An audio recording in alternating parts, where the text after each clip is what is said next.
क्या ईरान पर परमाणु हमले की तैयारी चल रही है?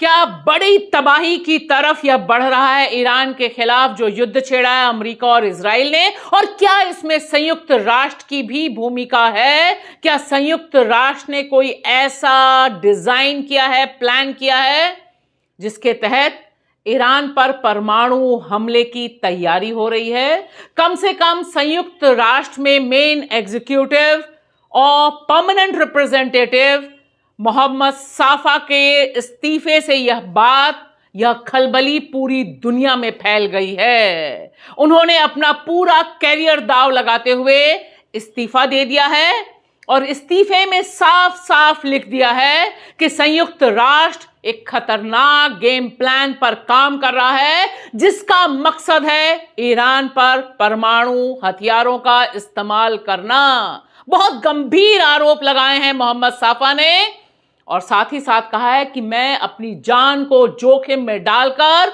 इस डिजाइन को पब्लिक में कर रहा हूं। यह समय मानवता को बचाने का है।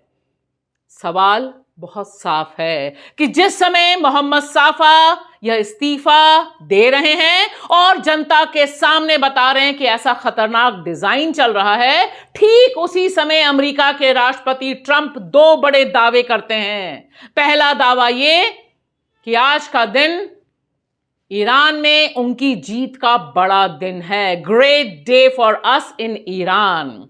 और दूसरी तरफ ये कहते हैं, साफ कर देते हैं अपनी खूंखार सोच कि उन्हें ईरान का सारा तेल चाहिए और इसीलिए उन्होंने यह एक तरफा युद्ध छेड़ा है। नमस्कार दोस्तों, मैं आपकी दोस्त भाषा, आप देख रहे हैं बेबाक भाषा पे दो टूक कार्यक्रम, इस चिंता के साथ कि क्या वाकई दुनिया एक बार फिर देखने जा रही है परमाणु हमला। क्या ईरान पर परमाणु हमले की तैयारी और उसकी डिजाइन पूरी हो गई है? 1945 में अमेरिका ने जापान के हिरोशिमा और नागासाकी पर एटम बम फोड़ा था।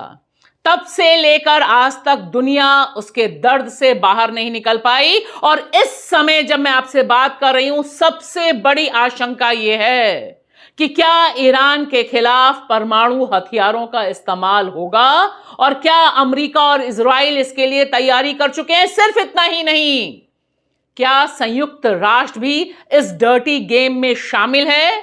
जिस तरह से मोहम्मद साफा, जो संयुक्त राष्ट्र यूएन के परमानेंट रिप्रेजेंटेटिव हैं और एग्जीक्यूटिव डायरेक्टर हैं, अभी उन्होंने इस्तीफा दिया है, उन्होंने इस बात का खुलासा किया है कि दरअसल संयुक्त राष्ट्र नहीं रह गया है, वह एक पावरफुल लॉबी के लिए काम कर रहा है। और सिर्फ इतना ही नहीं, उन्होंने वह डॉक्यूमेंट भी लीक किया है जो उनके मुताबिक यह तैयारी दिखा रहा है कि संयुक्त राष्ट्र खुद किस तरह से परमाणु हमले अमेरिका के खिलाफ करने की तैयारी कर रहा है। और यहां पर उन्होंने दावा किया है कि उन्होंने अपना करियर ही नहीं, यानी अपना सब कुछ ही दांव पे नहीं लगाया, अपनी जान को भी जोखिम में डालकर मानवता को बचाने के लिए यह डॉक्यूमेंट पब्लिक में डाला है ताकि लोगों को पता चले कि यह युद्ध जो छेड़ा गया है ईरान के खिलाफ, यह कितने खतरनाक मोड़ पर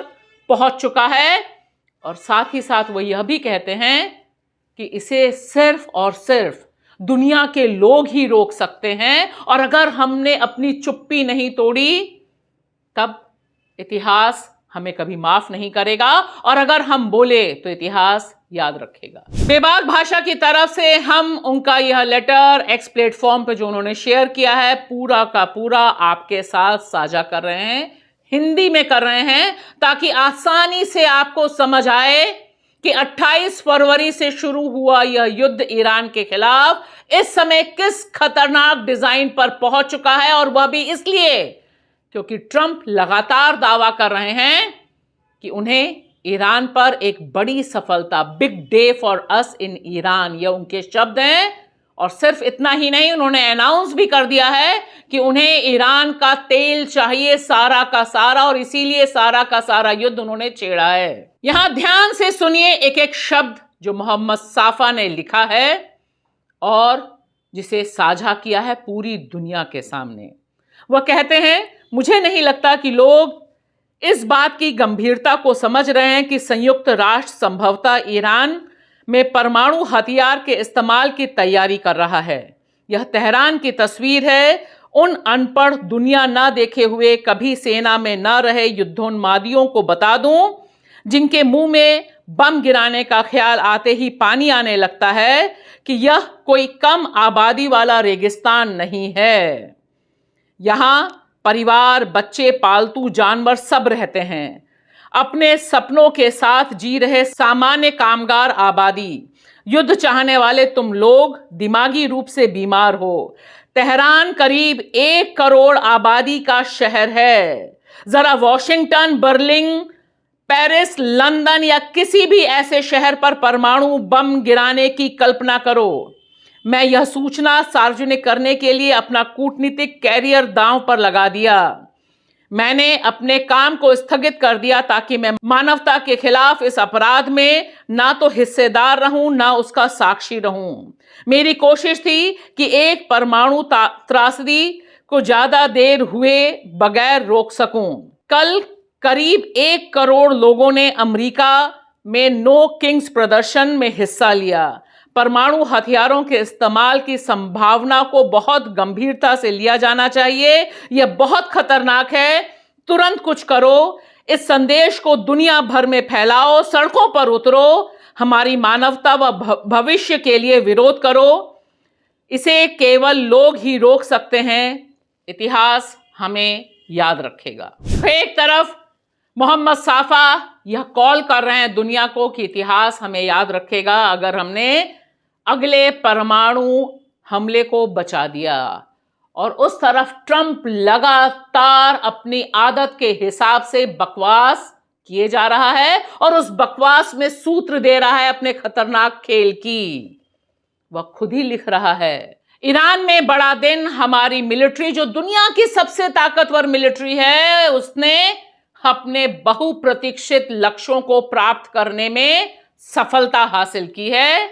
यह खुद ट्रंप ने पोस्ट की है और साथ ही साथ यह भी दावा किया है कि उन्हें ईरान का तेल हर कीमत पर चाहिए। सिर्फ इसलिए ही मैं मैदान में उतरा हूं और जिन बेवकूफ अमरीकियों को यह बात समझ नहीं आ रही है उन्हें मैं जल्द समझा दूंगा। और ट्रंप ने यह भी दावा किया है कि उसका सबसे खतरनाक मिशन शुरू हो गया है। जानते हैं सबसे खतरनाक मिशन क्या है? तेल पर कब्जे के साथ साथ जो ईरान का 450 किलो यूरेनियम भंडार है उस पर कब्जा करना। इधर ईरान ने इजराइल की हाइफा तेल रिफाइनरी पर एक बार फिर बड़ा हमला बोला है और दावा किया है कि बहुत बड़े पैमाने पर नुकसान पहुंचाया गया है। उधर तेहरान में भी भीषण तबाही का दौर चल रहा है और वह जो बताया गया है तस्वीर कि अब तक कितने स्कूल, कॉलेज, यूनिवर्सिटीज को तबाह किया गया, यानी युद्ध की विभीषिका हम सबके सामने मंडरा रही है। इसी बीच जो हमले हैं, खाड़ी के देशों में जो हमले हैं, उसमें भारतीयों के मारे जाने की खबरें लगातार आ रही हैं, जो हम सबके लिए चिंता का विषय होना चाहिए। इस युद्ध की मार से सारी दुनिया तबाह हो रही है। देखिए किस तरह से एक बैरल तेल इस समय $116 तक पहुंच गया है और इन तमाम हंगामों के बीच मिस्र ने भी अनाउंस किया है, एर्दोगान ने अनाउंस किया है कि अगर